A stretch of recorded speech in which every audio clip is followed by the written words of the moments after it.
In today's world, the intertwining of politics, leadership, sort of decisions that are made by the elite people, these things can break and make nations. And Vladimir Putin's trust in Donald Trump, especially regarding the war in Ukraine, reflects a dangerous level of wishful thinking.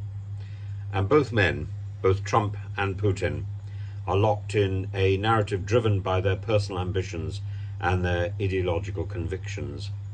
But they're blinded by the same delusion, and that a simplistic transaction can resolve a complex global crisis. The truth is sometimes, no matter how desperate we are for a solution, the truth is sometimes much more complex, and no deal can come quickly or easily, especially if it would risk undermining the very principles that global institutions are built on.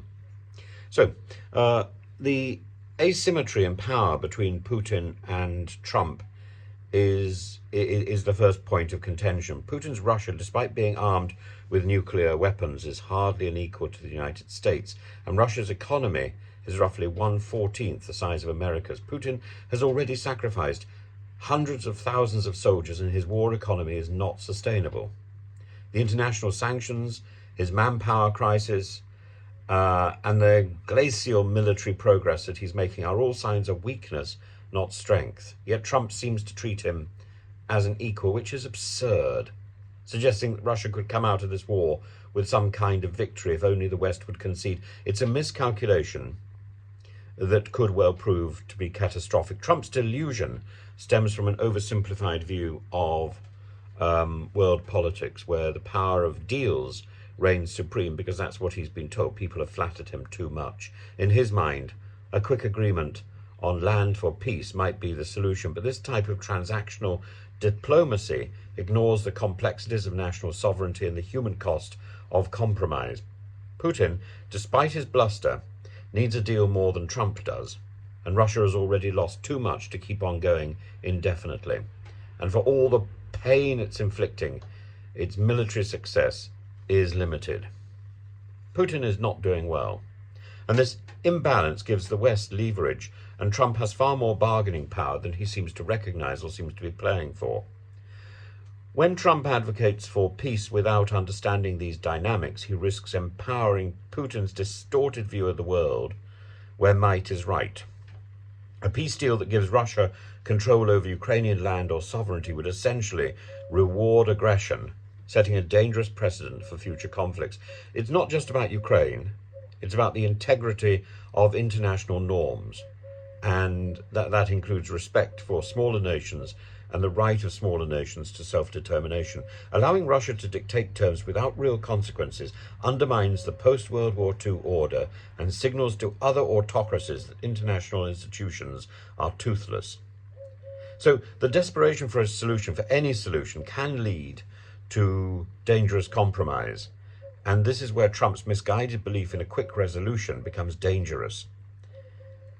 It's one thing to seek peace, but it's quite another to believe that a compromise can always be struck, that every conflict can be solved with a transactional deal. The reality is that sometimes doing the right thing means acknowledging that some solutions are not negotiable.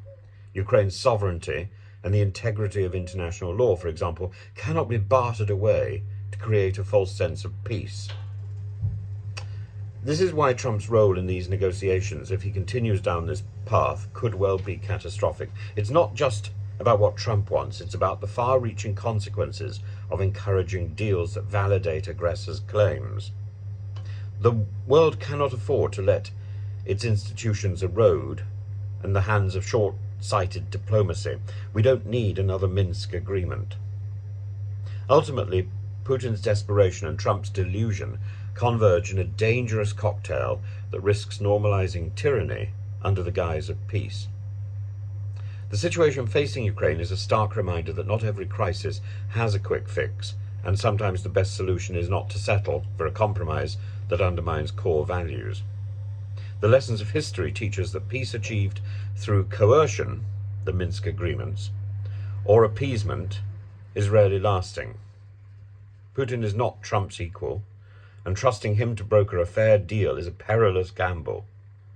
We must resist the temptation to rush into deals that can save us. The sooner we accept that fact, the better prepared we will be for the complex and difficult work of creating a lasting and meaningful peace.